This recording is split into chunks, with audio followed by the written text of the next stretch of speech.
Buenos días, licenciado. Buenos días, compañeros. Mi nombre es Yasmín Alexandra Guadancaña y Concha. Soy de la carrera Educación Intercultural Bilingüe. El tema que voy a explicar es secuencia, ordenamiento, transformación, clasificación jerárquica. La secuencia se denomina a un determinado conjunto de elementos que se ordenan en una determinada sucesión. Esto es uno detrás de otros o uno delante de otros. Un claro ejemplo de secuencia puede mostrarlo el alfabeto, que contiene una lista de las distintas letras que se usan en muchos idiomas y que se presenta de un modo ordenado. Otro ejemplo puede ofrecerlo el modo en que se estudia el ADN. Así, este es un general presentado como un conjunto de información que se representa ordenada. En algunos casos es necesario el establecimiento de una secuencia para que los elementos presentados tengan un sentido. Un claro ejemplo de esta circunstancia lo evidencia el lenguaje, en donde los morfemas deben presentarse en una secuencia temporal y cumpliendo determinadas reglas. El lenguaje, la importancia de una secuencia se manifiesta del hecho de que existen reglas mediante las cuales los morfemas deben ordenarse. En efecto, existen determinadas construcciones que necesariamente deben establecerse delante o después de una palabra, como por ejemplo los prefijos y los sufijos. En el caso de la flexión del verbo, esta deberá estar detrás de la raíz y tendrá enorme cantidad de información en lo cual respecta a la construcción de la oración. Por ejemplo, la policía intenta descubrir cómo se produjo la secuencia de hechos delictivos que finalizó con 2 hombres muertos. El gol del equipo visitante llegó tras una secuencia poco afortunada que incluyó un rebote y el resbalón de un defensor. La imprudencia del conductor quedó plasmada en una secuencia de fotos que tomó un testigo. El ordenamiento.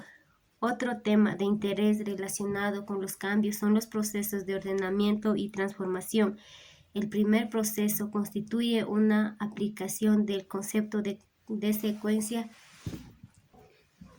que experimentan los objetivos, sucesos y procesos como resultado de los cambios que sufren.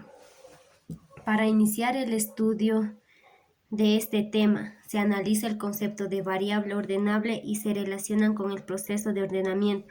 Luego se estudia diferentes tipos de relaciones de orden y casualidad y finalmente se analiza el proceso de transformación.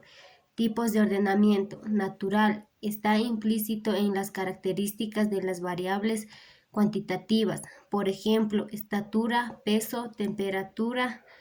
Convencional. Provienen de la aplicación de condiciones establecidas por el hombre para ordenar objetivos de hechos o eventos del mundo. Ejemplo, el alfabeto o los meses del año. Transformación.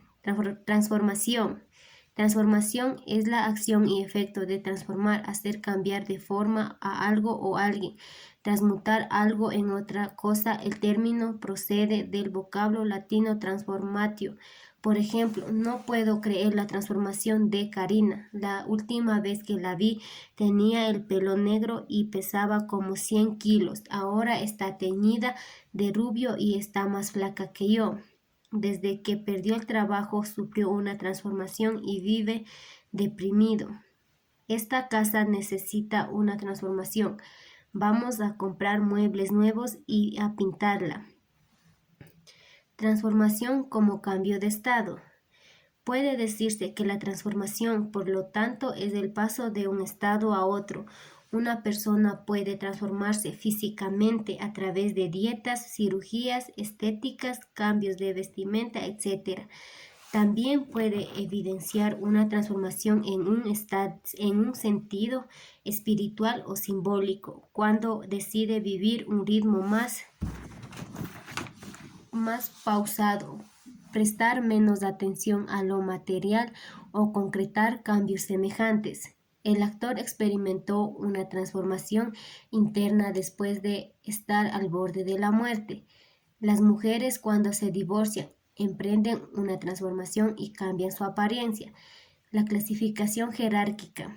En las clasificaciones jerárquicas monojerárquico o enumerativo, las materias se organizan utilizando un modelo simple inspirado en la lógica clásica que permite establecer subdivisiones de una materia. Implica un criterio que deben cumplir todos los elementos que se incluyen en la clase más específica.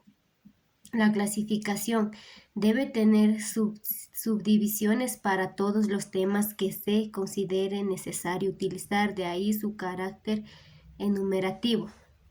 Estructura y uso. Los sistemas de clasificación de estructura jerárquica fueron los primeros en utilizarse para organizar la información, partiendo de unas clases principales, que suelen coincidir con ramas de conocimiento.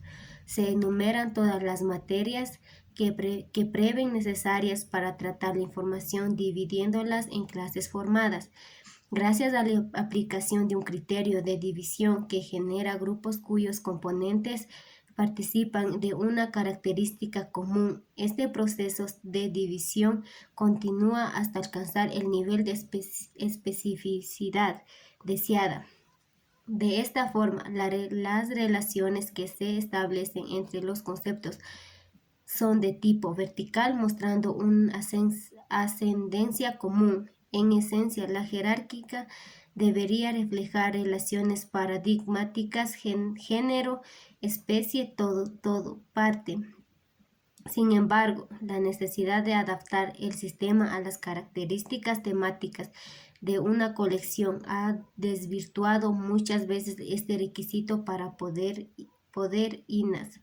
El sistema de notación tiene que reflejar la estructura del sistema para permitir la agrupación de los documentos que tengan una temática, como debe reflejar tanto la procedencia como la diferencia del grupo.